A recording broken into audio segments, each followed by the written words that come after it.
Racing isn't easy, but experiencing it is. iRacing puts you in the driver's seat with the industry's leading sim racing game. Drive on laser scan replicas of the greatest racing circuits from around the world. Go head-to-head against other drivers chosen by skill-based matchmaking to ensure competitive racing at every level. Compete across all your favorite series. In officially licensed cars, engineered to deliver the most accurate driving experience possible.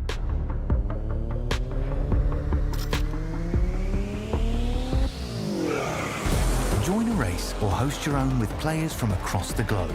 Race against the computer or in a league with friends. Feel the thrill behind the wheel. Visit iRacing.com.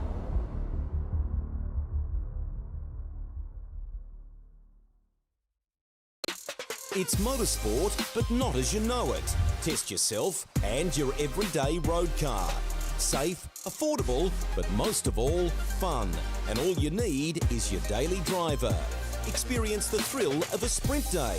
Race against the clock at a hill climb. Or test your reflexes with an auto test. It takes just 3 simple steps to get started. Get on the start line. Search Motorsport Australia Daily Driver today.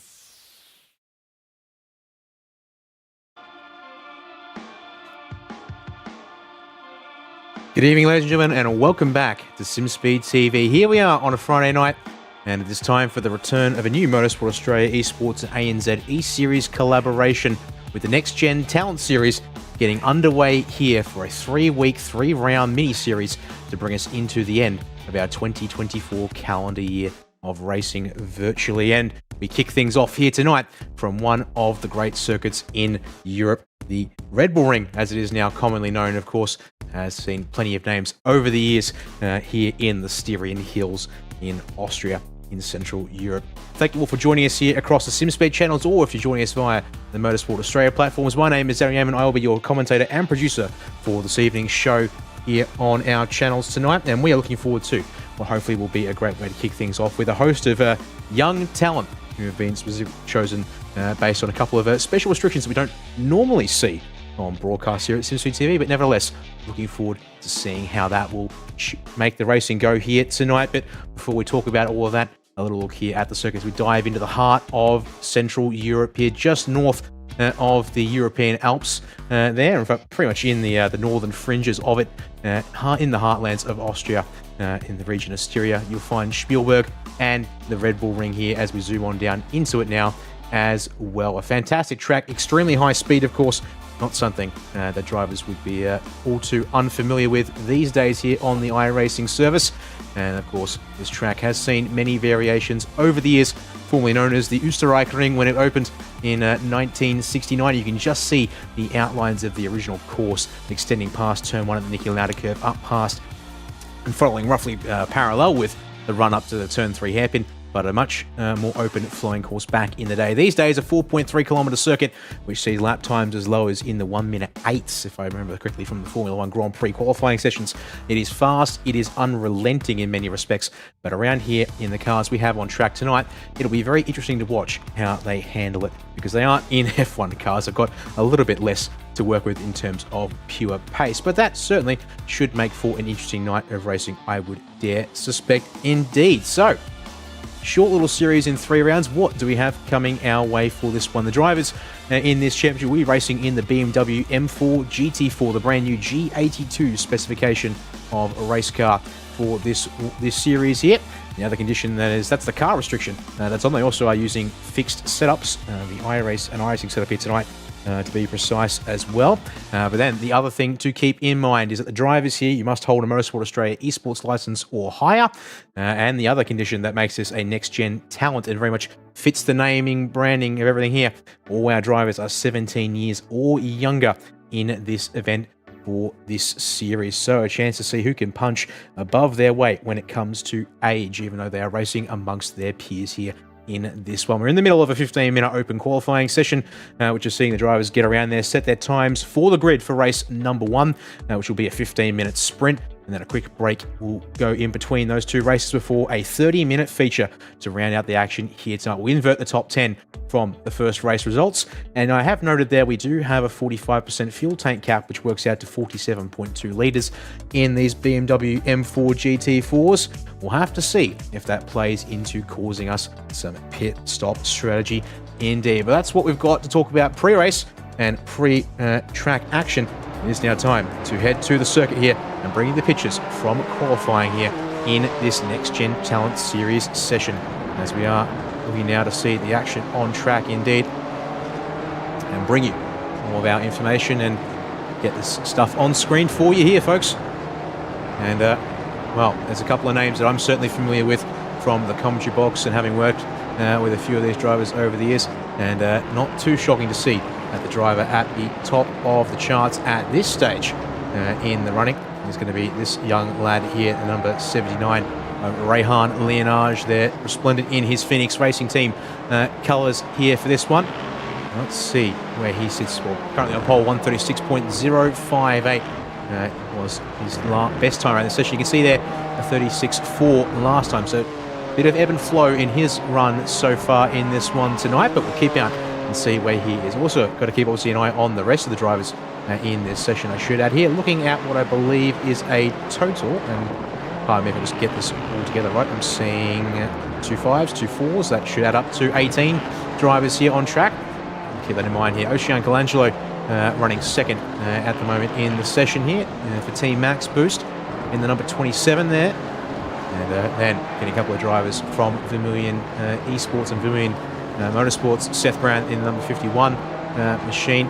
And then, I see the number 17. Pardon me, Zach Ratchaway is one of the safety car drivers. So 17 drivers here tonight in attendance for this one so far in the session and all that's going on in it, folks. So this is who we've got. It's time to see now who's going to make the cut here in qualifying to get us on. Seth Brown will pull over and abort that one back to the pit lane. Let's see if we can pick up someone who might be on a bit of an improvement. A little further down the order, here is Josh Marsh. I'm seeing at the moment he might be able to make a bit of an improvement here in his car as he makes his way through the second half of this lap for Tulip Racing in the number 18 machine. So it's right on board with the 18 for the middle half of this lap. The high-speed flowing section of this course here, you watch him. Still has to really ease these kinds of cars into the turns in the GT4 category. Really got to wait on the front end a bit. Got to work with the driver aids that you're given as well. You can see here, gentle, big breathe of the throttle coming in here through turn number 7 and out to 8. And then can open up the throttle once again and make the run back towards the last couple of turns, as we then got to set up and try and get these laps to count, because of course got to watch out. Track limits here pretty easy to abuse for Josh Mart. He uses plenty of the track, but nothing too egregious there indeed. Looks to be nice and tidy through 9 and 10. Power out to the start finish line. Can he improve on a 137.228 as he comes towards the line? He'll go to a 36.8. Does it count? It does indeed. It picks him up a spot. Goes to P9.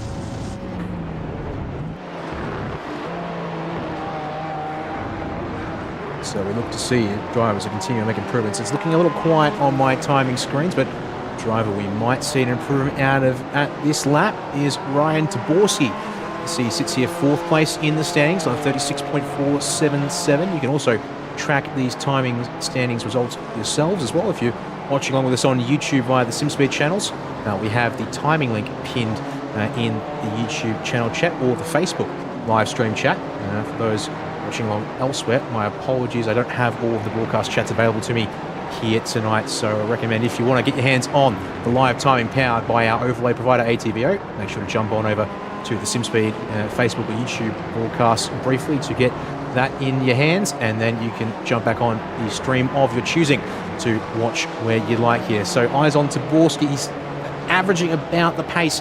No, backs off big time there, so unfortunately that lap has been abandoned. Rehan Leonage, go back to him here as he's just started another flying lap. Alex Wilson in behind will jump up to P4. That was a good jump of about 5 spots there, I believe that was. Goes to a 36.303 in the Full Send Motorsports number 24 machine. So let's watch out for him because it is getting a little close at the top of the order. You can see there the gaps, 0.06 of a second covering your top 2 drivers, then only about 0.06 of a second covering Seth Brown and Alex Wilson for 3rd and 4th, and the top 4 all within a quarter of a second of Leonage's provisional pole sitting time. Back to Borski, who's a little bit further on, just started another flying lap. He's looking like he might improve. So we can find a driver who's a little further in a lap who's making improvements. Chad Williams has just started, so unfortunately looking like that will be a little early to tell. Driver who's halfway around a lap and got some improvement potential on the board, Nicholas Wilcoxon in the number 29 machine. This might be one to look for here indeed. It's up towards the last couple of turns we go. Can the number 29 car get this one up from 15th place? A little conservative through turn 9, but if you need to get a lap on the board, that's a little better than the 37.990. That's certainly not a bad way to go about it. Indeed, to the line he will come, and across the line, he picks up about 0.3 of a second. To go to a 37.6, but no improvement there, it seems. So that was a moment there. As thank you for the reminder there about the timing. Apologies for that there. It turns out I didn't switch that one on there. So that was a bit of an oops from me, but that should be coming through. Might need to refresh the page to get it to behave, but if it does work nicely, it'll work for you straight off the bat. As we're coming into the final minute and 40 seconds of qualifying, who was the last car across the line with this hard cut?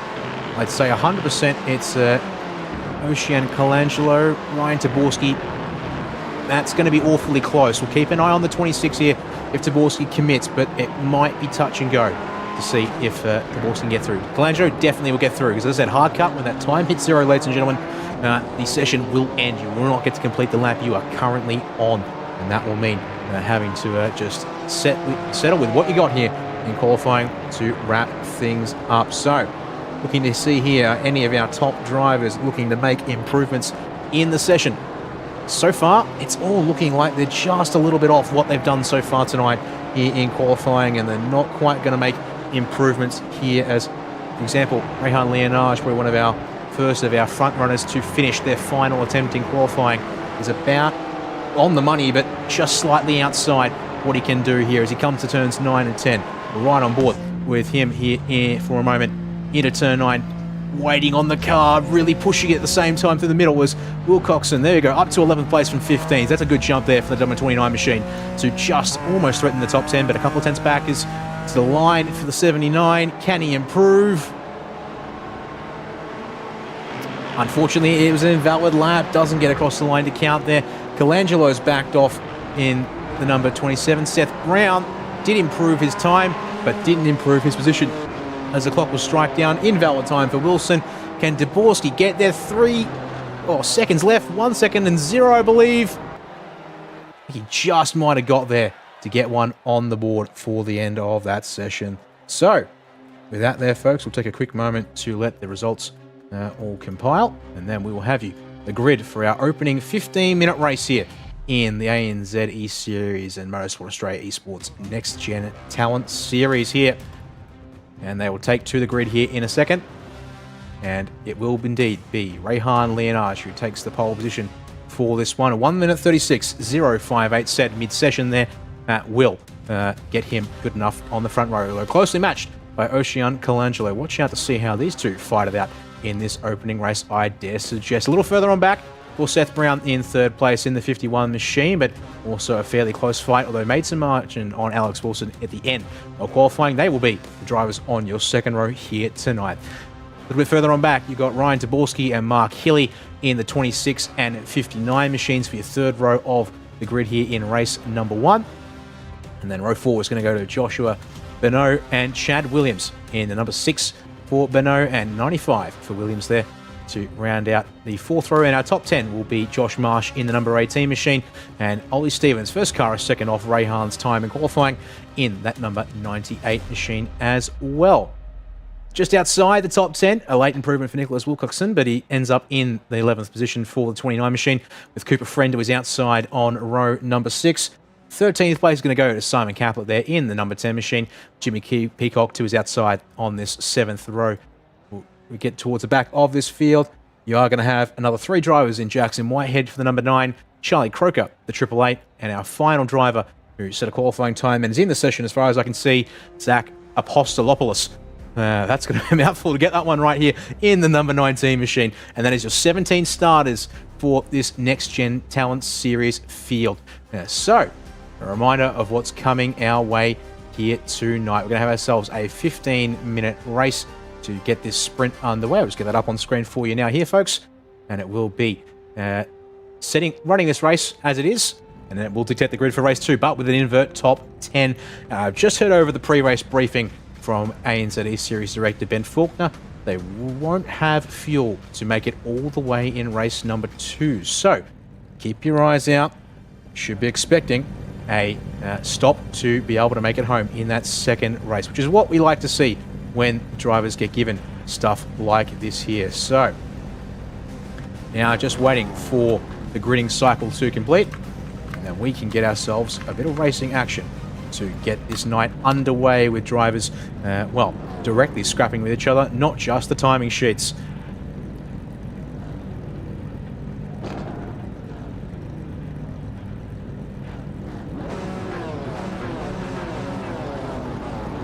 There we are, drivers rev the motors to get themselves in the mood and ready to race here, it seems.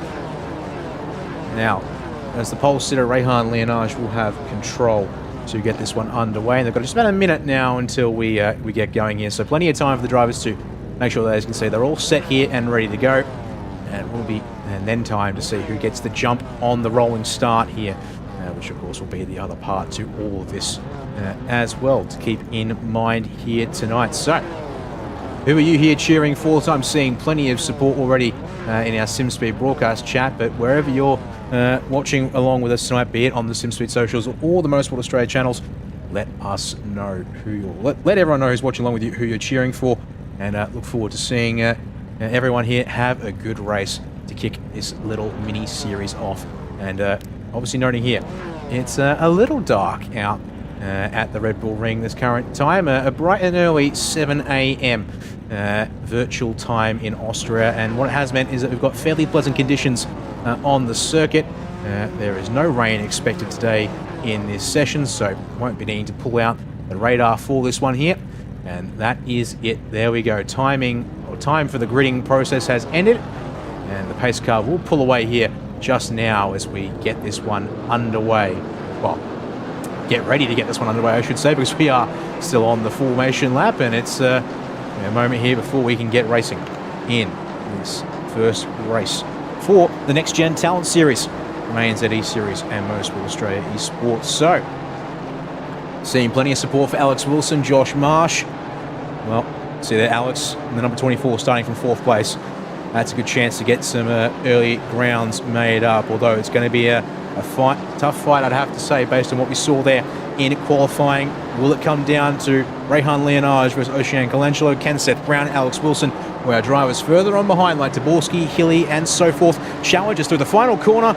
Leonage will drop the hammer as we exit onto the start-finish straight, and we are green in the opening race here of the Next Gen Talent Series presented by ANZ E-Series and Motorsport Australia Esports, and already challenging up the inside Seth Brown and Ocean Colangelo into turn number 1 as they make their way through the corner. Curb hop up on the inside for Brown, but all our drivers going to get through nice and clean, it looks like, on the initial run through the turn, which is good to see as they make the run up the hill towards turn number 2 and 3. The kink here at 2 counts as the second corner, and then we'll get ourselves into the first big braking zone. Colangelo looking P3 or P2 back once again, can't make it stick up the inside of Seth Brown, and we'll have to settle for 3rd place and keep an eye on Alex Wilson there to try and make grounds. Josh Marsh is back to 11th place according to what I'm seeing here on timing in the number 18 Machino, hounding the back of Ollie Stevens and Cooper Friend. 3 cars here need to be careful not to fall back from the rest of the top 9 as they work their way down to turn 4 for the first time at racing speed.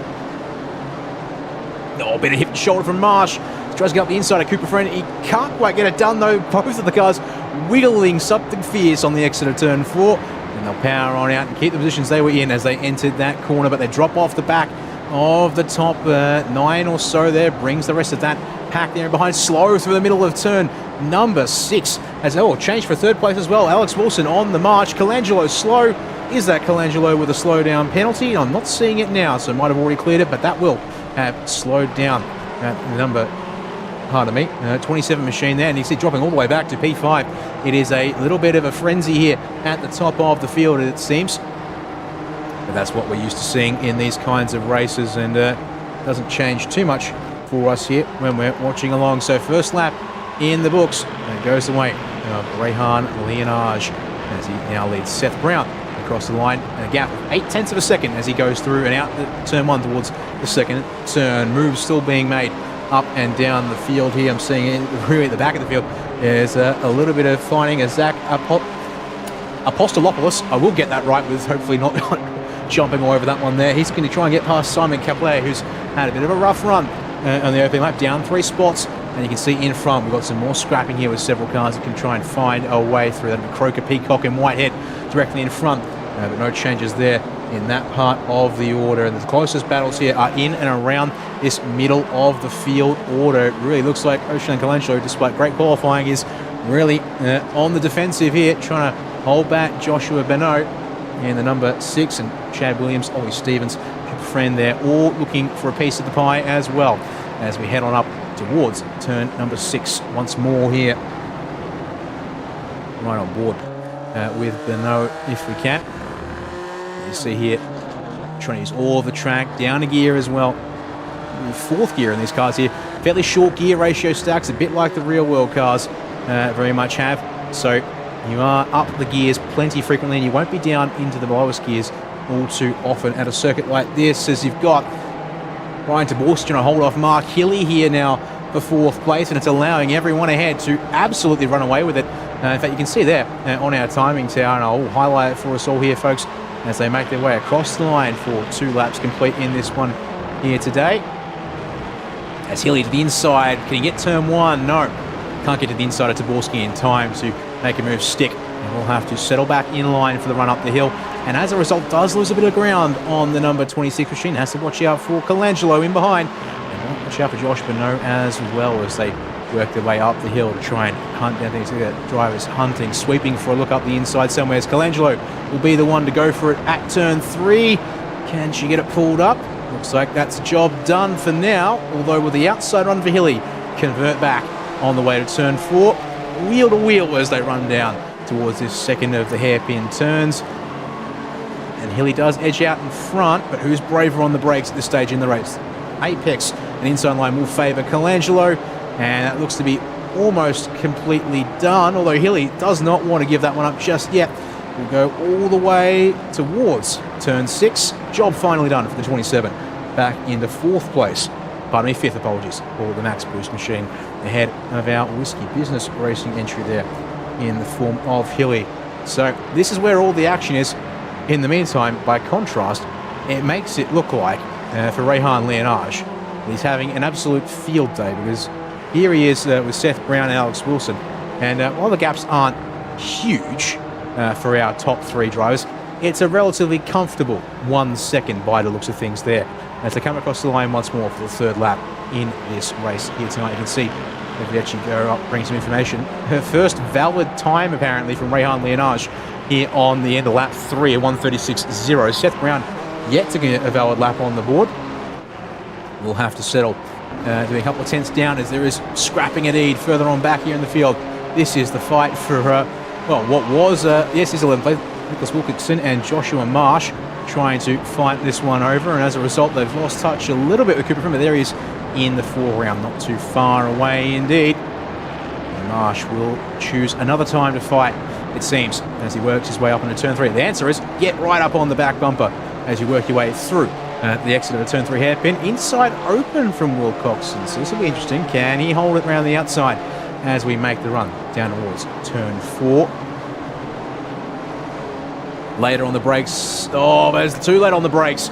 Doors wide open and through will go Josh Marsh. One of the easiest passes he'll probably make in tonight's race by the looks of the racing action here in this mid-pack. And so, for example, you've got Jimmy Peacock here in this Jimmy Peacock's the car in behind the bright fluoro machine.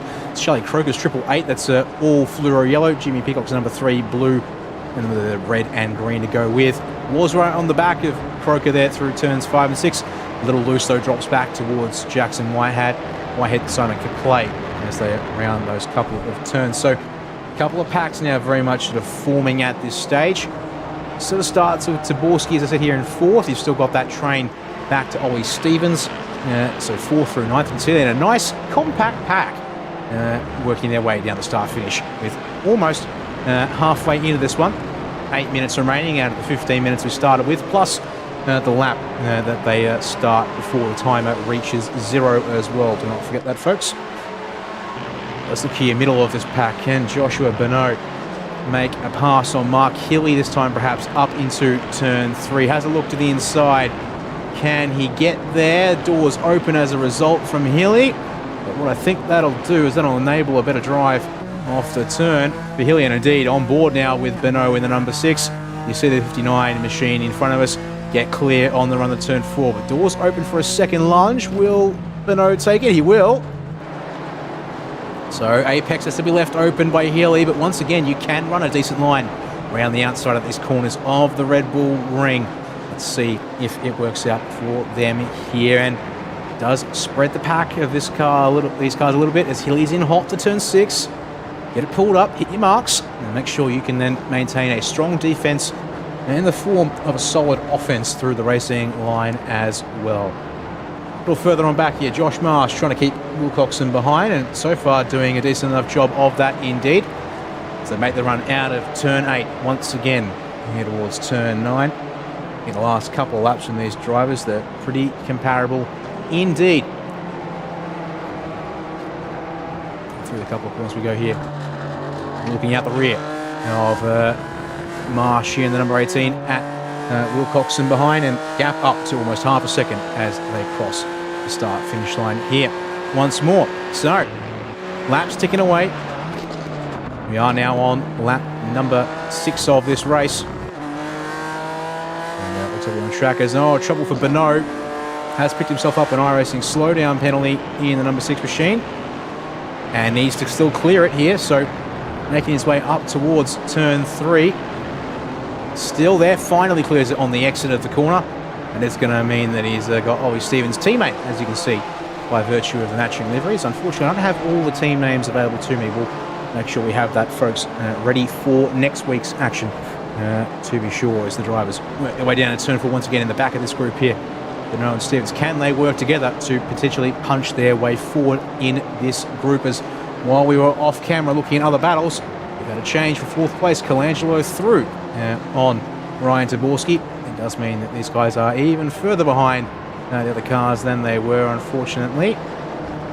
But they'll make do here for now, indeed. In fact, what we might do is, folks, take our first replay of the night. Go have a quick look at the pass, the P4.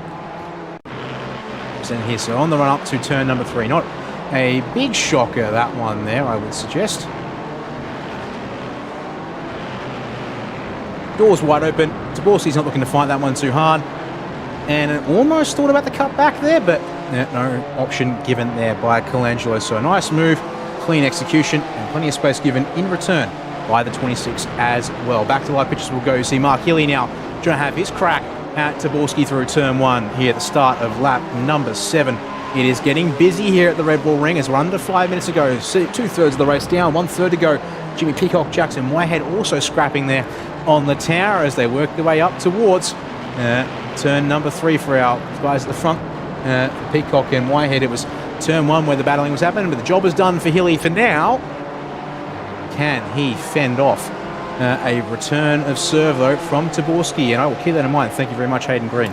We'll try and get as many team names as we can inputted in due course. I'll have to make a note of that once we're done here tonight. So, round turn 4, good return of serve from Taborski, using the extra speed he can carry around the outside, but Healy gets a nose ahead through the kink that is turn 5. It's the outside, though, for turn number 6. Both drivers really working these cars as hard as they can. Very wide for Healy, they're trying to hang on. Actually does keep a nose ahead for a fraction, but Taborski now inside a 7. Will either driver give up? The answer is no. Outside looks like it might reign supreme again for a 3rd time here in a single lap, and Healy took him about 4 turns, but will complete the pass. It started back at turn number 3 in that 59 machine, and now you've got Chad Williams in this group trying to see if he can make something work, but doesn't get something sorted out there on the run in towards turn number 9. We'll split, though, Taborski and Benoit along with Stevens there. So 5th through 9th still together here, folks. It is looking like a good bit of racing indeed. Have ourselves a 3-car fight for 10th place as well, in the form of Friend, Marsh and Wilcoxon. And likewise, a little further on back, it's another it's a 4-car fight don't discount Jackson Whitehead at the back of that shot there. Charlie Croker here, but he's also maybe eyes on. Oh, slow down, is that indeed? No, just a bad run for Jimmy Peacock, as he's had an absolute shocker out of turn 1 and will give up 2 spots to Kaplay and Whitehead as they work their way up to the turn 3 hairpin once again. So wherever you look outside of the top 3, we've got plenty of battling to go here at this stage. Speaking of the top 3, let's have a quick look at it now here for a moment. The gap is at 1.6 seconds for Rehan Leonage. There's been several passes meanwhile in this battle for 5th. Taborski now back on Mark Hilly, attempt number 2 to regain the position. And for a moment there, Chad Williams had a crack at holding off Benno, but no dice. One of our Freaky Creekers racing machines getting through now to make it, well, FCR are in 6th, 7th and 9th amongst this pack here at least, as they try and scrap over every last spot. We should have 2 laps to go at the line here, with time certainty will be coming into effect next time around, as current lap time sitting in the 1 minute 36 bracket for nearly everyone, apart from the 37s of the scrapping we're seeing here. It's Taborski wide at 9. We'll have to drop in behind Chad Williams there at the final corner, as it's a new fastest lap for Leonage. Actually will bump us into the 135s on a 9:42 there on that most recent lap around the Red Bull Ring.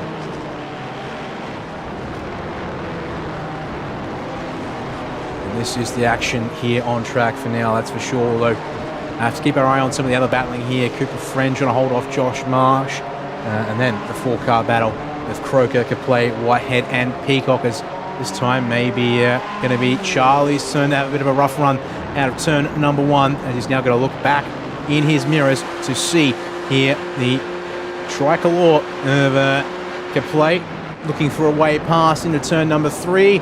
Will the crisscross be in effect? Oh, it's deep from Croker, but it's a little slow from Kaplay trying to get it over under without losing too much speed on the brakes. The door is open, he's looking, and it shuts as Croker's able to get there just in time to cover off the attack into turn number 4. This is some good stuff here from these guys on track, as they're all ducking, diving, trying to find a way through. They don't have any chance of catching up, as Kaplay, though, to the inside of turn number 5 through this kink. It does give the inside to Croker in turn 6 as they get close, but they're not leaning on each other just yet. Enough space given as they work their way through turn 6 and into the next left-hander at 7. And it looks like Kaplay around the outside will get it done, and Croker just tucks in front of Jackson Whitehead to prevent the run from the number 9 machine, giving him a chance into the last 2 turns. But it is on between these guys. It is still on in that pack for P5 on back, but as we are coming down to 20 seconds to go, the white flag will be in the hand of Barney, our iRacing flagman. Here ties a little bit of a tap from Whitehead to the Croker. There's the white flag, as I confirm, streaking across the track. We're 2, almost 3 wide. Whitehead wants to cover off Jimmy Peacock, sorry. But Peacock was having absolutely none of that on the run to turn 1. He can't make the move stick, though, and as a result drops back in to that 16th place, pardon me, back of that little group there. But it is feisty, to say the least, here tonight, as here's the battle once again. 5th on back, Mark Hilly. This time it's Josh Bonneau who will be the FCR machine to have a hunt at him into the turn 4. Sweep up, doors left open. Bonneau goes for the dive up the inside. Can't make it stick though. Or does Hilly have a shocker? Bad run, it looks like, for the 59 from this angle as they come through the sweeper at turn 5. Bonneau gets a nose ahead of the number 6 machine, but it's the inside for Hilly. Tries to get it up the inside, take the spot back, leaning on them now. They're very much working all the track and then some, and leaving no quarter for these drivers here tonight. Up the front of the field real quick, though, as you can see here for Rehan Leonage, we haven't had a chance to show much of him on air tonight because this has been, relatively speaking, compared to what we've seen elsewhere in the field, a pretty comfortable and strong win there. He will make it a 1.9 second margin to win the opening race of the Next Gen Talent Series. Seth Brown, Alex Wilson come home in 2nd and 3rd respectively. Colangelo broke away from this giant pack here, and it will be Mark Hilly to round at top 5, who hangs on ahead of Josh Bonneau, with Williams, Taborski, Ollie Stevens, and then in behind Cooper Friend trying to hang on to 10th place, although it's a drag strip race to the end for a final spot in the top 10. And it will go the way of Cooper, as, I'm seeing a black flag at the end of the race for Charlie Croker has come up on my screens. I think we might have had one of our drivers, unfortunately, get themselves a slowdown. They couldn't clear on the final lap there. We'll take one last replay here from race 1 just to see if that is indeed the case. Croker out wide. Yeah, that's a slam dunk, unfortunate. Slow down penalty. Oh, my goodness. That there would be Jackson Whitehead having one heck of a moment indeed as they round the final turn. And that will conclude the results and standings for race number 1 here today, folks. Excellent racing in the field there from what I saw, is for sure. And now your official results from iRacing here for the opening event of the night. We do have one more race coming up after this. So 10-lap run in 15 minutes, and it's 2 seconds officially at the line for Rehan Leonage ahead of Seth Brown and Alex Wilson. Not too far behind, but we'll have to settle the 3rd place in our opening race tonight.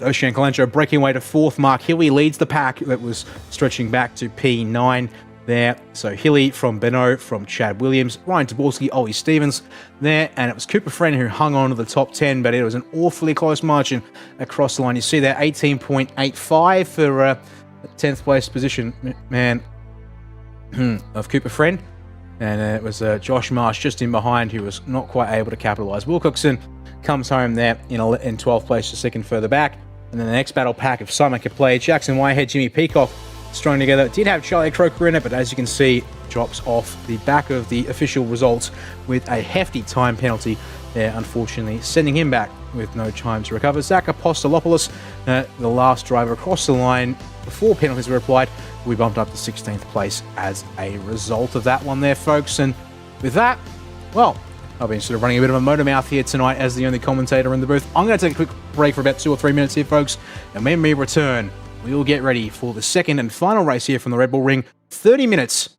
Invert the top 10 from those results as well. And let's get ready to go racing here once more from the Red Bull Ring. Stay with us, folks. We'll be back in just a couple of minutes.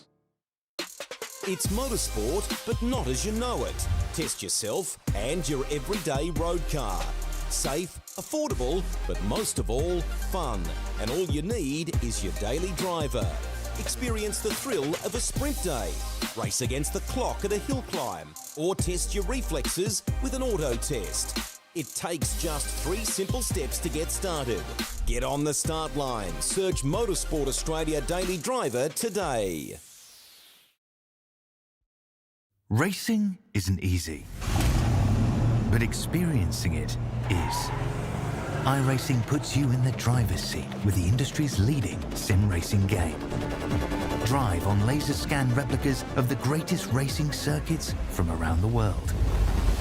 Go head-to-head against other drivers chosen by skill-based matchmaking to ensure competitive racing at every level. Compete across all your favorite series.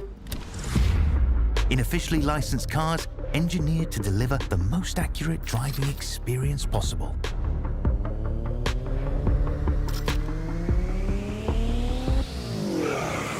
Join a race or host your own with players from across the globe. Race against the computer or in a league with friends. Feel the thrill behind the wheel. Visit iRacing.com.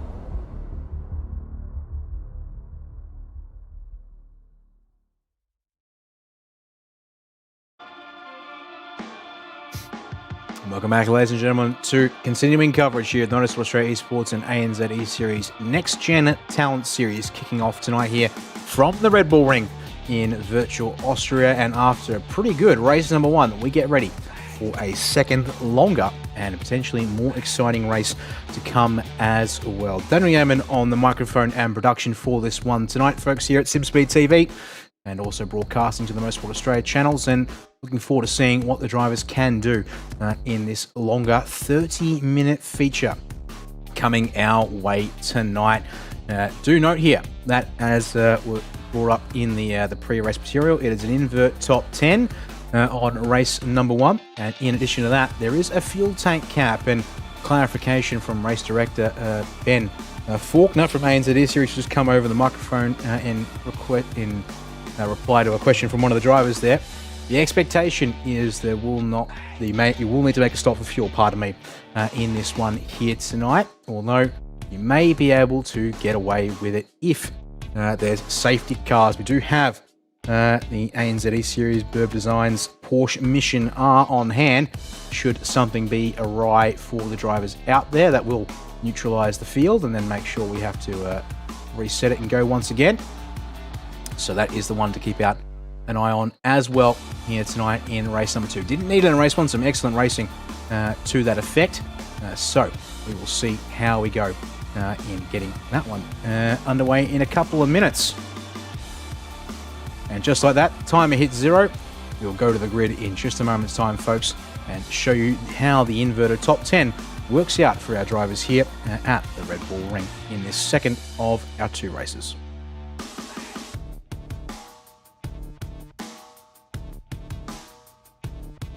So as they take to the grid and we invert the top 10, it will be Cooper Friend who gets to start us off here tonight. He will have control of when we get this race underway after exiting the final turn. Teammate Ollie Stevens from Freaky Creekers Racing, sorry. I'll get that name right at some point here tonight.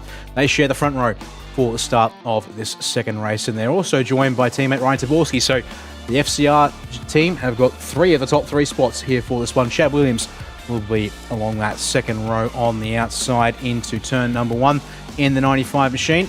And then Joshua Beno and Mark Hilly will take up your third row after their results in race number 1. Ocean Colangelo will start out of 7th place for this one. Let's hope she'll be able to jump away and get a strong result. Alex Wilson, after finishing 3rd, will have to now do it from 8th place here in race 2. But of course, your top 2 drivers, Seth Brown and Rehan Leonage, rounding out your top 10 with the invert. And then as they finished race number 1, they will start race number 2. So Josh Marsh and Nicholas Wilcoxon on row number 6. Simon Kaplay and Jackson Whitehead for row number 7. Jimmy Peacock and Zach Apostolopoulos on the 8th row. And our final row is Charlie Croker in the 888 machine to round things out here tonight. So not too long now until they pull away from the dummy grid.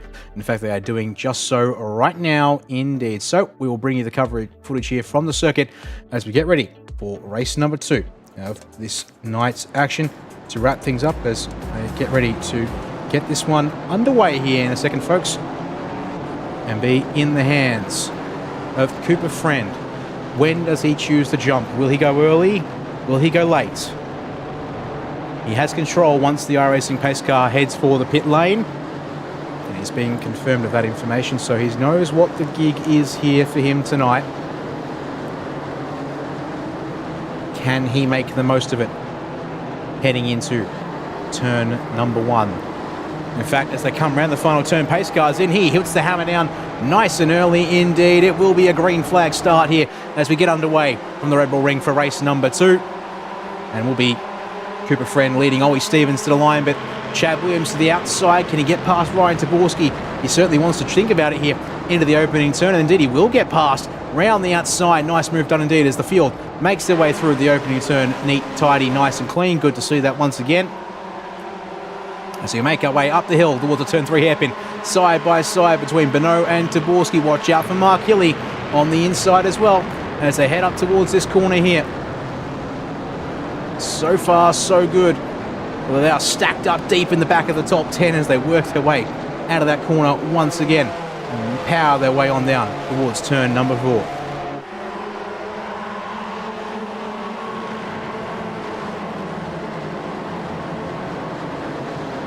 So far, checking boxes, moves being made further on in the pack. Mark Hilly, though, has a moment coming out of turn number 4.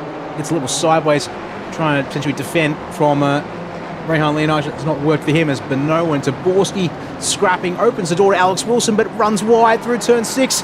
Can he get it pulled up? Barely keeps it out of the gravel there on the first of our left-handers on the inside of this course. And the rears are now hot for Wilson as he slips out of turn 7. Rehan Leonage is going to be given a chance at a run, but the outside will be where he has to make the move stick through turn 9. Let's watch out here in towards this penultimate corner on the opening lap. Leonage is going to muscle it, keep himself within the track limits though. Power around the outside of turn 10 as well. Can he get that one pulled up on the outside? Looks like it's okay for him. Unfortunately though, it has not been all smooth sailing. Josh Marsh has had an incident in this opening lap of the race, and unfortunately for him, it's a mechanical black, and it sees him have to take to the pit lane with a left front corner that's been absolutely destroyed We'll go back to him as soon as we can because the battling is on at the front of the field. Watch here as they work their way up the hill in towards turn number 3 once again. Leonage having to try and fend off Alex Wilson potentially there into the turn 3 hairpin. Indeed.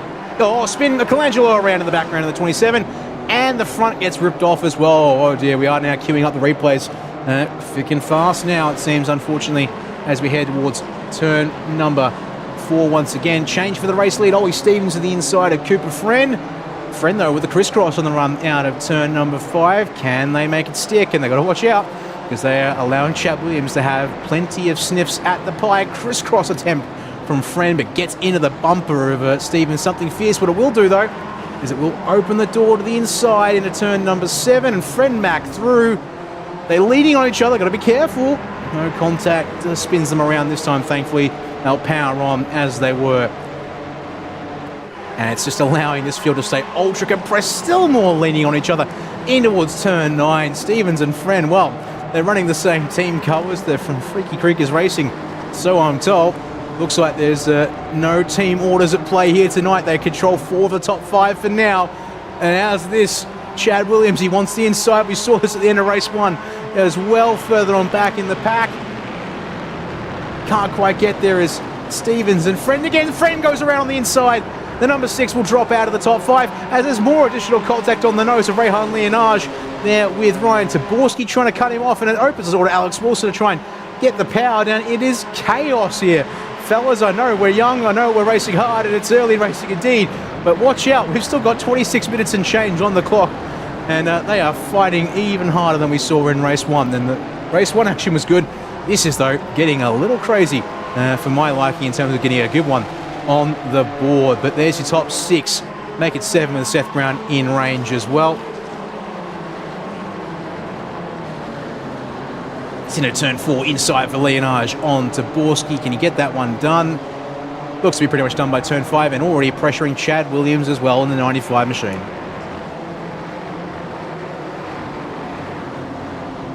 Pull away from this one here, folks. Oh, big trouble. Josh Marsh has come unstuck after a mechanical black flag. Drivers are going to need to be aware of this one here, because if they come up on him at racing speed, this could be a big issue indeed.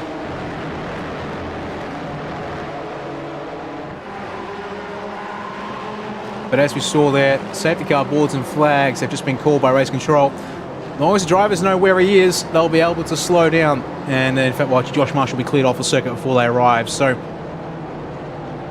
trouble is avoided, thankfully, there, but it does mean we'll see the appearance of the Burb Designs and ANZ E-Series Porsche Mission R safety car to neutralise the race. Now, this is the thing here. We said tonight that was going to be a case of potentially upsetting the fuel strategy in this one here tonight.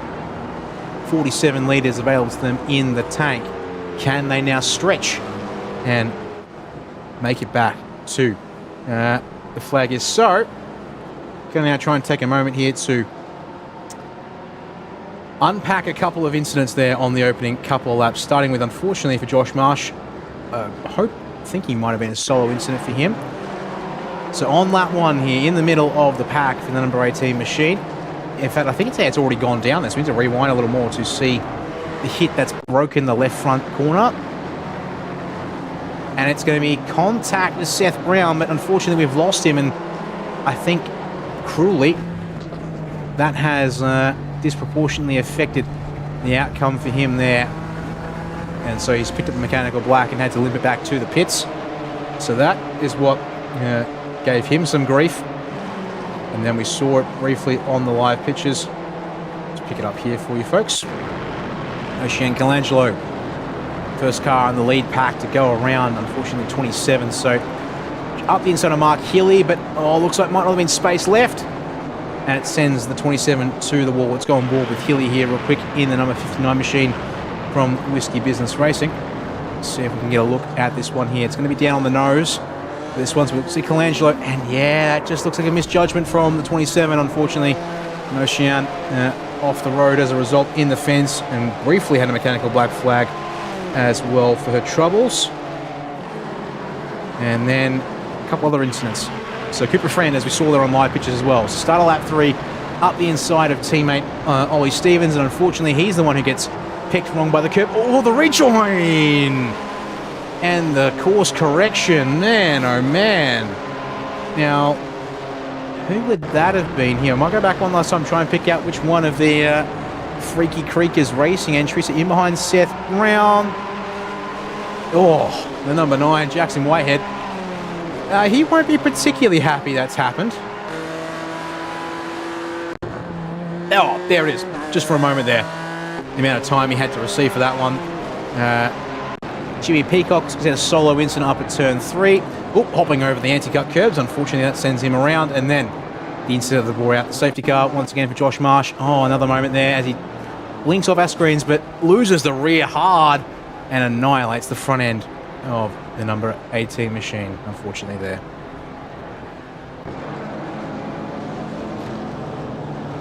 So, with all of that said and done, who has taken to the pits? The answer is no one.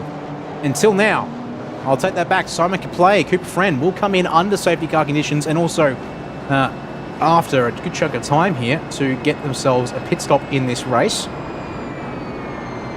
Now, let me go and see if I can find some information for us all watching along here tonight, folks, as to how this M4 handles racing around this track. So, we're looking at a race fuel around 2.5 litres a lap. So, if we bring back up our little infographic here for you all, folks, and we do some number crunching. As we see here, long stops for Friend and Kaplay. 47 litres in the tank. Divide that by 2.5. They've only got about 18 laps of fuel, and with a 1 minute 30 lap time, they can probably do about 20 laps. So, do you come in and make sure you make it home tonight on fuel, or do you stay out now and gamble on the possibility of getting home without any additional stops? The answer would appear to be, so far for the most part, a lot of people choosing to stay on out, and they'll save the fuel here under safety car conditions. A couple of drivers there, I think, doing also repairs potentially. Well, Colangelo had to do a stop to repair her car, probably would have topped the fuel up as well, you'd think. Lengthy stops though for Cooper Friend. Let's bring his information up here on screen for you now. 36.8 and 37 for Simon Kaplay. So keep that in mind. As a message from Race Control, you might be able to hear it whirring away in the background. Safety car is coming in this lap. We'll get back to racing conditions in just a couple of moments. Back in the hands of Ollie Stevens as they maintain the 80k pacing speed.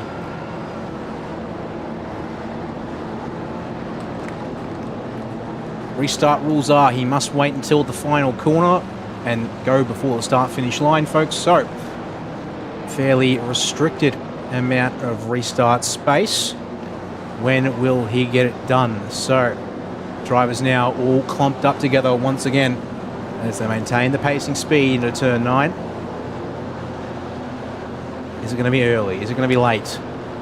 We'll have to find out. As down towards the last corner, we've seen these guys, they went early at the start of race 2 here, up towards the front of the field, and Ollie holds, and holds some more. And there it is, puts a foot down, confirmation, oh, spin in the background off the final turn. Cooper Friend has gone backwards. Has he tried to get some help on the jump? And it's gone horribly wrong for him here, as in the middle of the field. 2, if not 3 wide, as Apostopoulos trying to get away through here, getting elbows out with Mark Hilly and a few others there. Unfortunately runs wide on the exit of turn 1 and will drop back a couple of stops. Apostolopoulos, oh, that's, yeah, don't add too many P's to that one there. 3 wide in the run towards turn 4. Is it going to be 4 wide for a second? Not quite. Colangelo in front. The Peacock, oh, we've got traffic in there. Josh Marshall, pardon me, he's in that as lap traffic as well to make things a little exciting indeed. Righto. Down towards turn number 4 is, oh, Wilson looked for the inside. Door is shut before he could get there though. A little bit of a tag. But is able to get through without any major gremlins, I think. I have to be careful of that. Seth Brown on the inside of Chad Williams will make the move stick. Now your top three are not in reverse order of how they finished race one, because Rehan Leonage in front of Seth Brown. But they sit now third, fourth and fifth. They are towards the front. Can they make the last couple of moves necessary to get up the front? In fact, never mind, we're looking backwards from Wilson to Leonage, who should be looking forwards or outside as Wilson to the inside of Ollie Stevens at turn 9. Move is almost done. Stevens tries to defend it. Doors open for Leonage to boot on the inside as well. Although Leonage checked up a little bit here as they make the run towards turn number 1. Will cover most of the weight as Leonage, and Seth Brown doesn't fight too hard. In fact, he'll move back over towards the outside as they check up in behind the number 8 machine of Stevens, and allows Alex Wilson to get a couple of metres as they pull out of this second corner. It is on here in this pack. Goes all the way back actually to Mark Hilly in the number 59 machine as he tries to clear. No, it goes all the way back to 10th place. All scrapping, all fighting, no rest at all here between these drivers here as Wilcoxon trying to fend off Mark Hilly and go the long way around here at turn 3 in this BMW GT4. Can't make it stick though as he tries to power on out, and we'll have to do that again later on in the lap. And again, outside turn 4. Can't make it work though, and is now under threat from Colangelo on the run up towards turns 5 and 6. Just in behind there, we've got Charlie Croker, although he's got the lap car of Josh Marsh for company, so try not get caught up by that one too much.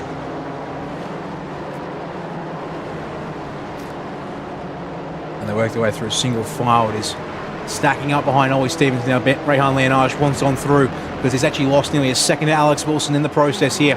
There's been a little bit of a boon indeed for the number 24 machine out of the Full Send Motorsports garage. Can the number 79 of Leonage get back in front and start working the margin that he so expertly pulled in that opening race? Still got to clear these last 3 cars in front to do so. So work up towards turn 1 single file. Not seeing any signs of big moves here in the top half of the field. Further on the back, it's actually again lap traffic versus lead lap cars in Croker and Marsh, who are side by side on the run to the opening turn. As here we go for Leonage now on the run up towards turn 4. Has to go to the outside, which will mean he can get a good drive. He might be up for it here in towards turn number 4. But first up, the hairpin, turn 3. Tries to work the outside. Stevens getting a bit of a push perhaps from Seth Brown. That might just help out this little pack here on board with Seth Brown in behind. It is neck and neck on the run to turn number 4 for Leonage and Stevens. Leonage in front though, under brakes. Can he make it work around the outside with the early drive? Yes, he can. He starts pulling clear now on the run out of turn number 4. And Seth Brown eyes off a chance into turn 6 as a result. Sends it up the inside and looks to have just about got that one done indeed.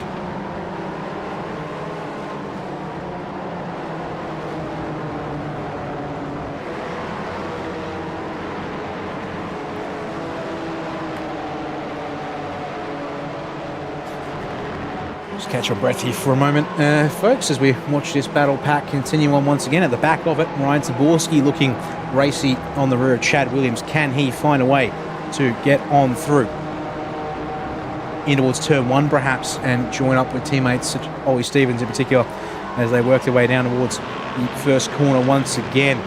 And see here, still side by side between Croker and Josh Marsh. No dice into turn 1. Jimmy Peacock's got Simon Kaplay for company.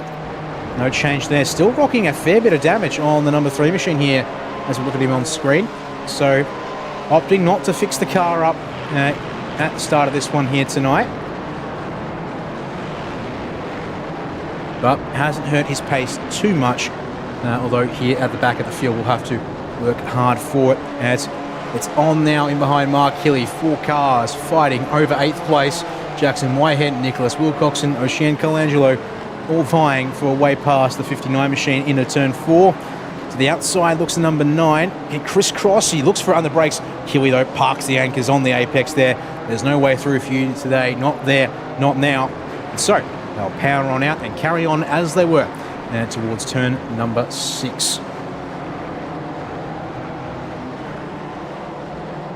Meanwhile, checking in at the front of the field. gap for the lead is on its way down. Half a second between Joshua Benoit and Alex Wilson. And then the other two podium sitters from race 1, Ray Hunley-Leonage and Seth Brown, looming large in the distance.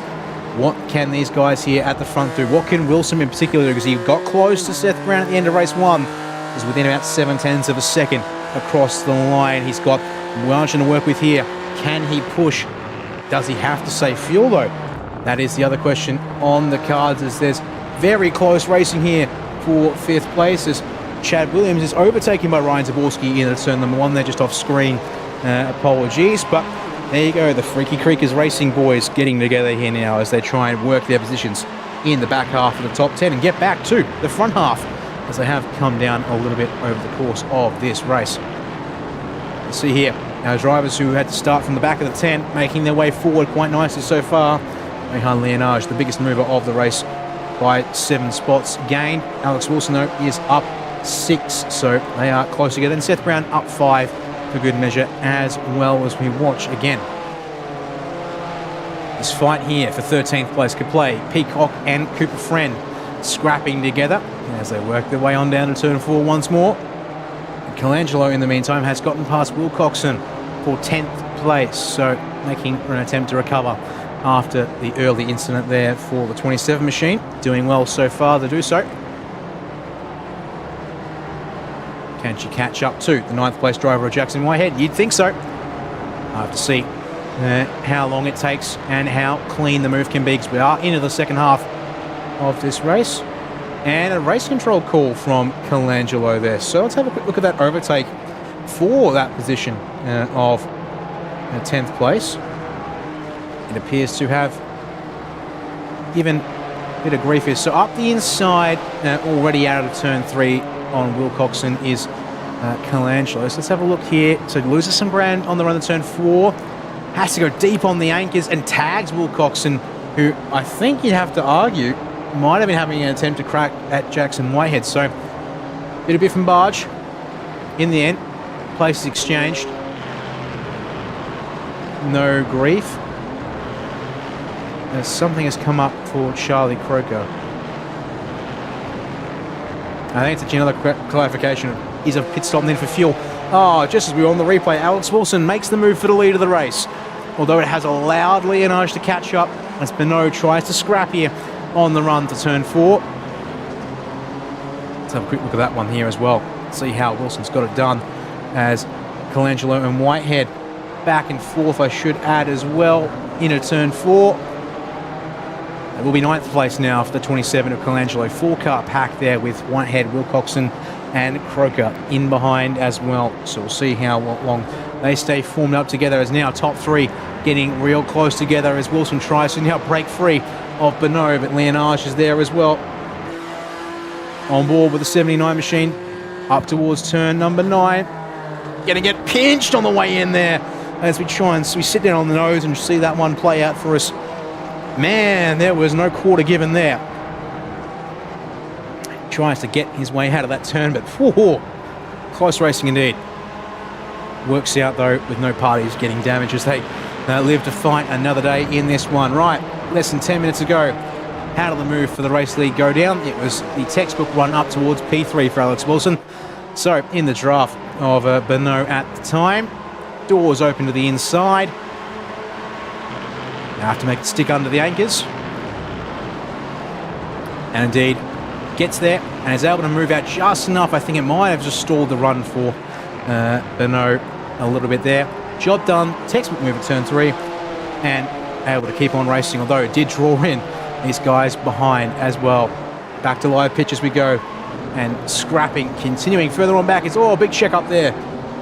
It's Charlie Croker has had a moment there, getting up the inside of Simon Kaplay. Makes the move stick though as they work their way down towards turn number 4 once again. Kaplay to the inside of Cooper Friend. Trying to make that one stick. And looks to be in front there, gets the move done for the most part up towards turn number 6. So check that one off the box as well as rounding that middle of the track there. We'll go. You've got that battle there. We've got this battle here. in the middle of the field. Ollie Stevens, Chad Williams, Mark Hilly, now 3 cars together.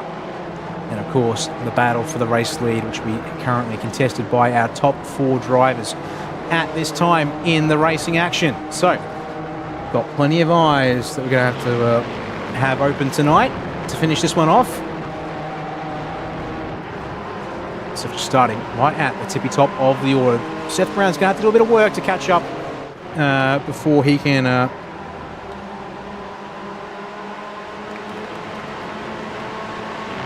make it into this top 3 battle.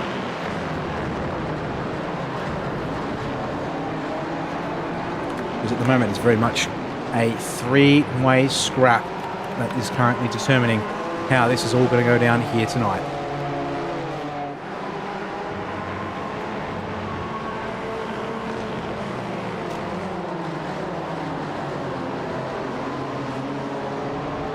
Just pardon me, I'm going to take a moment here to rest my voice for a sec, and I'll be right back with you here, folks. And in the meantime, enjoy the sound of the cars and get ready to call the end of this race.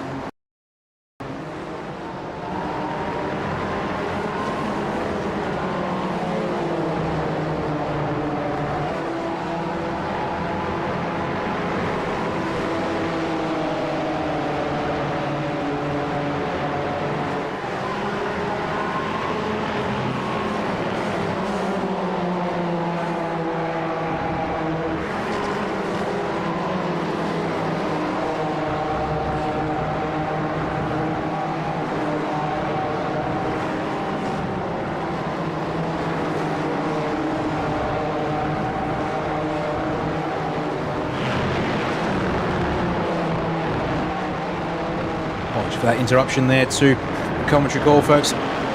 6 minutes ago, I'll be good to run this one out to the end, as we've got the fight for the top 4 is a little spaced out for now. The battle here for 6th, though, is getting very heated, though. Mark Hilly breaks away from Chad Williams and Ollie Stevens as they go side by side on the run. Turn number 3 once more. Who's going to come out on top of this one here, as it's pretty much a dead heat on their way into the corner. Chad Williams, though, gets the inside, gets the better run into the corner. What can a driver like Colangelo do at the back of this pack? Not quite there on the run out of turn 3 on this particular occasion, so we'll have to settle for working up towards it a little more closely. Hear these cars deep in the revs with the ratios, and then they'll be up the gears quickly once again as they work their way out of these turns. So, a little update also, this has come through from race control in the race server, and I believe also actually might have it here for me. Yes, I'll get this message and I'll put it on the screen for you folks. It's a no further action call regarding that call win that was made by Ocean Colangelo. So we are going to see nothing of that one there, which I think indeed the right call to make in the circumstances. It's getting a little closer in the battle for the top 4 as well. So we'll come back to that battle for 6th. As you see here, Rehan Leonage now really trying to eye off the 2nd place position. Josh Bonneau, despite starting towards the back half, it's the front half of the top 10, finishing in the rear. Well, finishing 5th in race 1, is looking to hang on though, and a bad one from Wilson out of turn number 1. It's going to be open for Bonneau to go to the outside though on the approach to turn number 3. Working our way up towards the hairpin here as Wilson fending off Bonneau as they power out of the hairpin, and it will mean they just stay as they were as they came into the corner.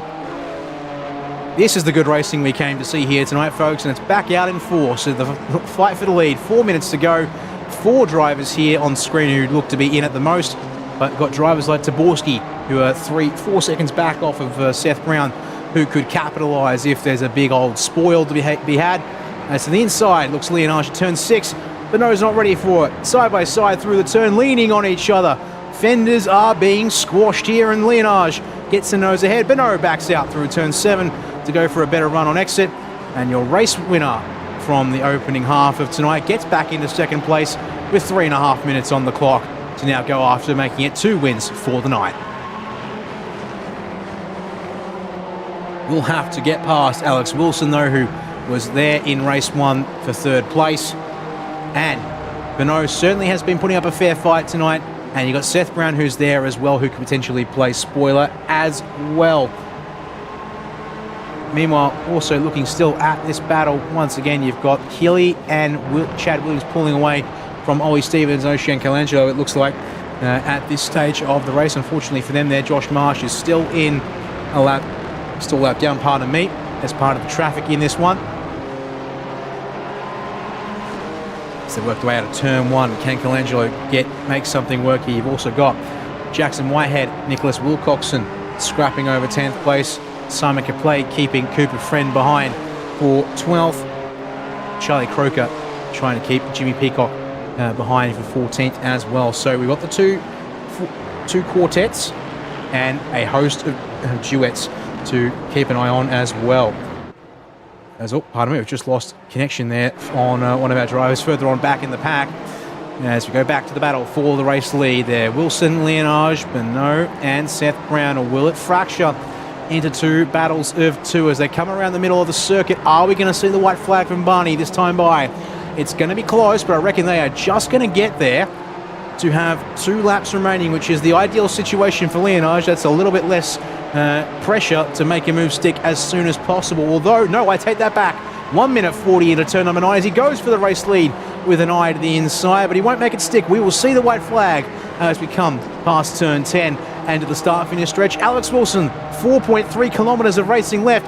Can he fend off your race 1 winner in Rehan Leonage, or will it be a double for the 79 machine here as the white flag is flown by Barney at the stand? Let's go for one last time in the Red Bull Ring here.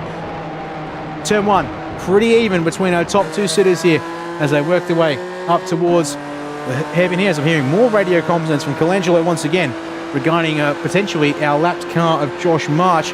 As here we go, bit of slipstream for Leonage. We'll have to go the long way around though, up towards turn number 3. Wilson blocks the inside. He's in too hot. Leonage will get the crisscross on the inside and power out towards the exit of the corner, and he takes the race lead away from Alex Wilson with half a lap remaining. But can Wilson get it back here at turn 4? Will Leonage cover to the inside all the way?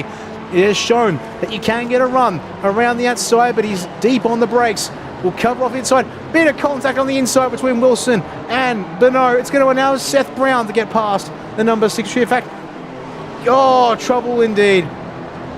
Beno has dropped out of the fight here. It is now the top 3 who will have to fight this one out. Leonage is just in front, but Wilson is right there. It'll have to be a heroic send at turns 9 or 10 to make this one work for him as we come towards the last couple of turns of this race, but he pulls the margin through 7 and 8. This one might just be done with 2 corners to spare for Rehan Leonage. Never say never though as we come in to that penultimate turn, but it's pretty even Stevens here, it looks like, for our top 3, and it means that it's pretty much exactly as they were, but this time Wilson will get up to 2nd. Seth Brown will have to settle for 3rd, but for Rehan Leonage, it's 2 from 2 for the opening round of the ANZ East Series Next Gen Talent. Wilson will make it 2nd on the end of the night. Seth Brown will make it 3rd. The top 5 ran there by Taborski. Here is Beno. Gets it home there in 6th place at Chad Williams. The battle's brewing all the way to the start-finish line there indeed. Cooper Friend holds off Simon Kaplay. And Charlie Croker will hold off Jimmy Peacock as well. And with that, folks, that is the field across the line, with the exception of Zach Apostolopoulos. He will come through in due course. And here he is, our last driver to finish the race. We'll make it 16 confirmed on the lead lap, with Josh Marsh unable to get a lap back after going down with the incident, and the safety car to boot as well. And with that, folks, we can now turn to our race results.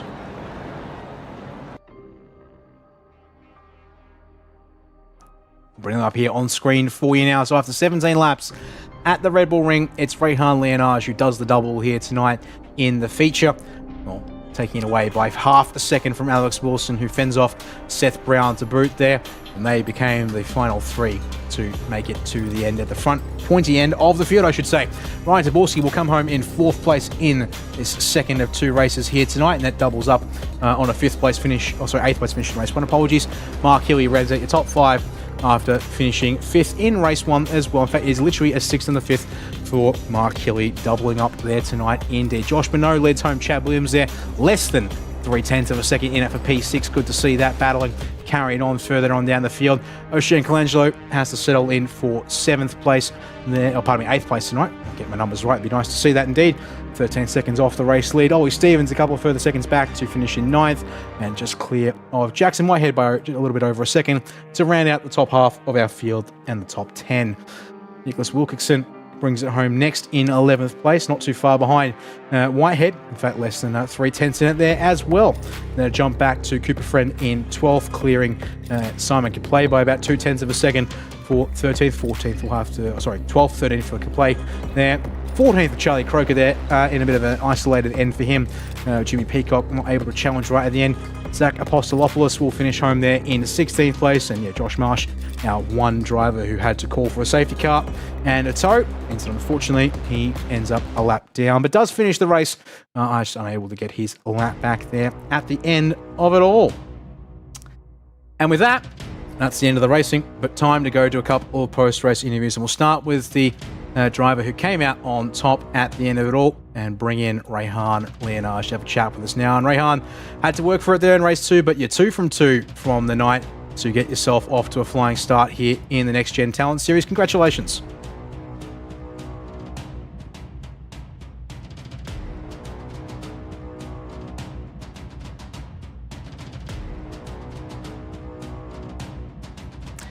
Indeed, it was plenty of flying to watch out in that race. And sort of take us back through tonight with obviously a good potential for slipstream. How much did you feel it in these GT4 cars around the Red Bull Ring, or was it something you didn't have to worry too much about when you were out in front, in particular in that first race?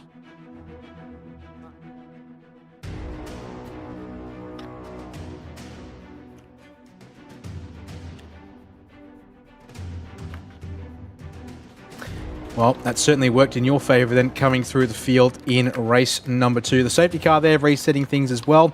Was that valuable for you to sort of make sure you knew that things weren't too crazy at that time, and you had a bit of a chance to get back bunched up to have another crack at the guys up front?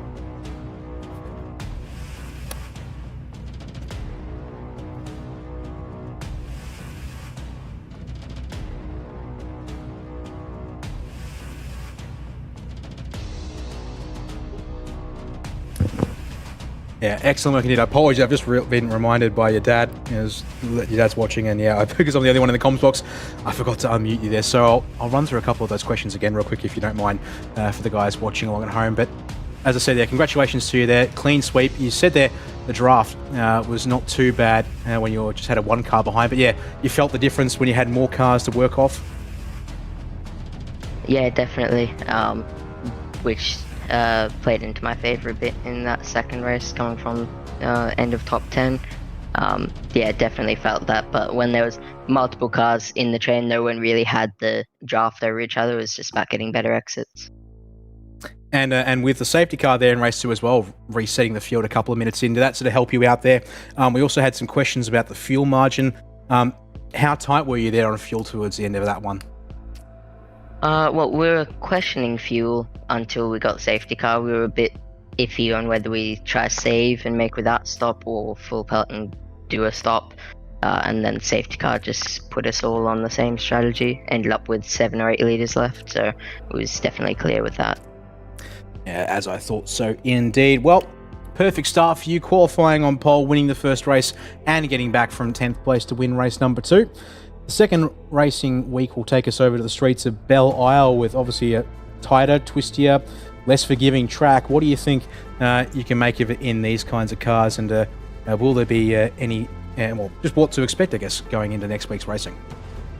I think because I'm still fairly new to these cars, it might be a bit tough, but obviously I come from supercars and we do a lot of street circuits, so I think if I get up to pace and get used to it, I think could do pretty well there as well.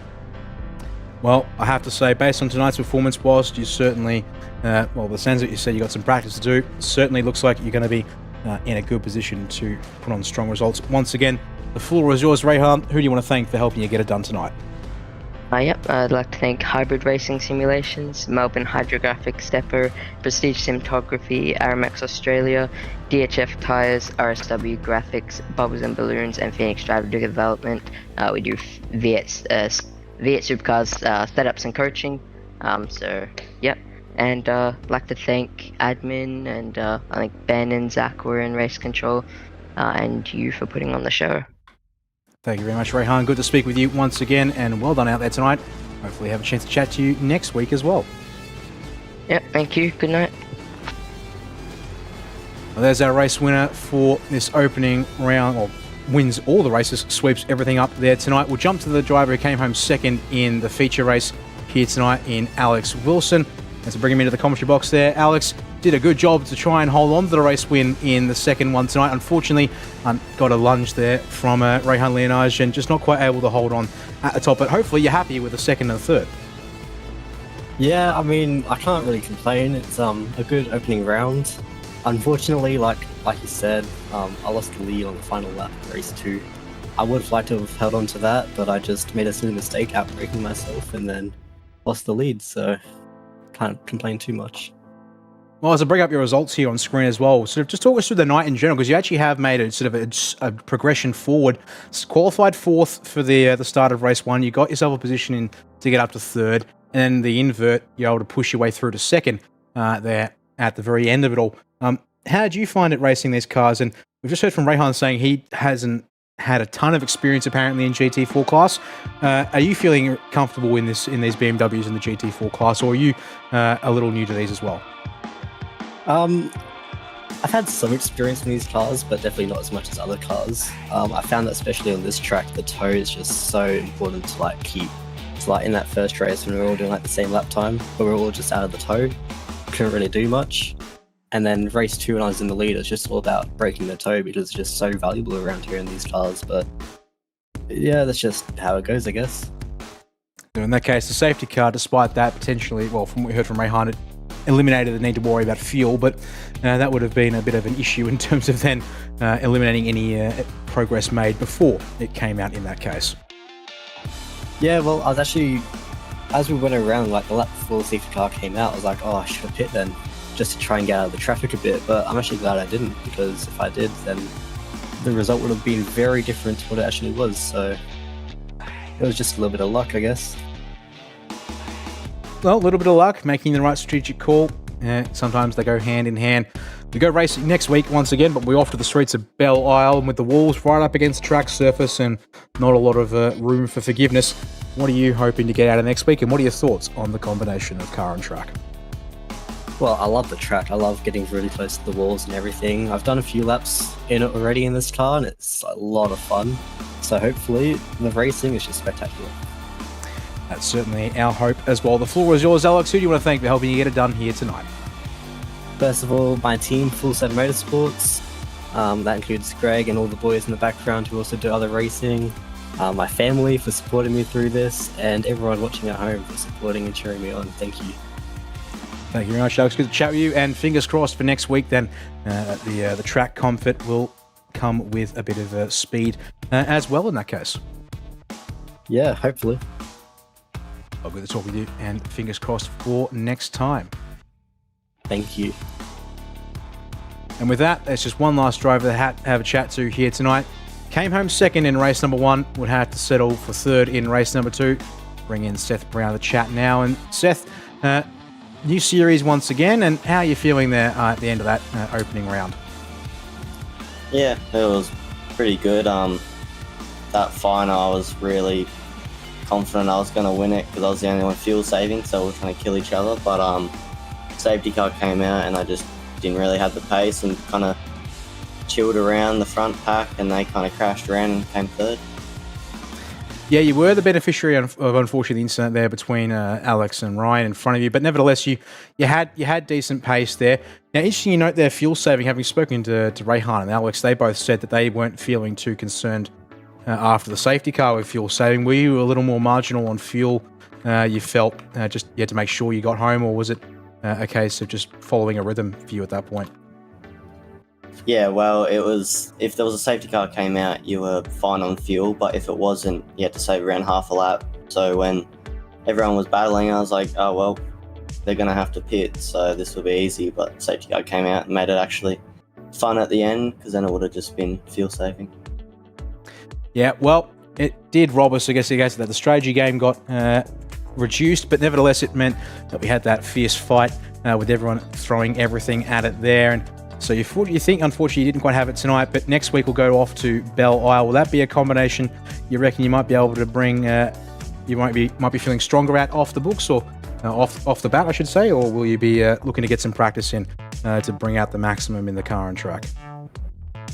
Usually confident at Belle Isle, one of my favourite tracks, but not handling the GT4 at the moment, but we'll see how she goes. Well, you were up there tonight, just need a little bit more in the end, and I think by the sense of it, it'd be good to see what you can do next week. Floor's all yours. Who do you want to thank for helping you get it done tonight? Just like to thank everyone at Vermilion, Race Labs, Burb Designs, Supernova Motorsports, Moser Racing, Hymo Setups, Vermilion X Coaching, and Whitey's Pies. Well, there we are. Seth Brown, thank you for joining us. Well done on P3 in the feature, and also second place in the opening one as well. So 2 podiums to your name to kick off this little series. Well done. Cheers, mate. And that concludes the interviews for tonight here, folks, in the Motorsport Australia Esports and ANZ Esports Next Gen Talent Series. And as we said, it's round 1 of 3 complete. Round 2, we're going to head to the streets of Detroit Belle Isle to see who can master the bumps and stay off those nefarious concrete walls, and also keep themselves on the concrete underneath them as well. And whether it'll be a case of our drivers such as Rehan Leonage, who came through there strong towards the both races tonight, can his experience at the track elsewhere convert, or will our drivers who also have been a fan of the track, such as Alex Wilson, Seth Brown, or will it be someone else who moves forward to challenge him instead? Same time next week, Friday the 6th of November. It'll be an 8 p.m. Australian Eastern Daylight Time start. Make sure you're joining us here, whether it's on SimSpeed or the Motorsport Australia Esports pages.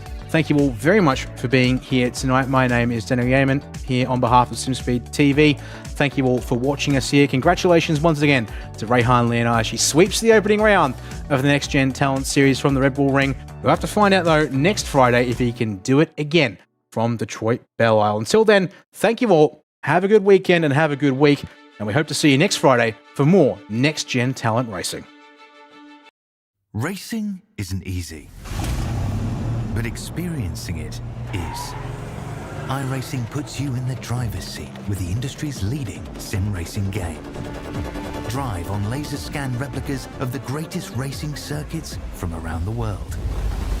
Go head-to-head against other drivers chosen by skill-based matchmaking to ensure competitive racing at every level. Compete across all your favorite series. In officially licensed cars, engineered to deliver the most accurate driving experience possible.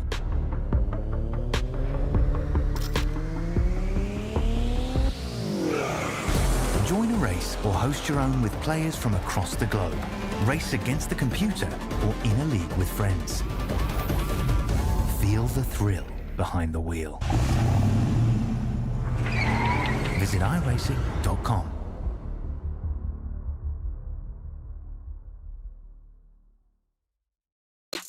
It's motorsport, but not as you know it. Test yourself and your everyday road car. Safe, affordable, but most of all, fun. And all you need is your daily driver. Experience the thrill of a sprint day. Race against the clock at a hill climb. Or test your reflexes with an auto test. It takes just 3 simple steps to get started. Get on the start line. Search Motorsport Australia Daily Driver today.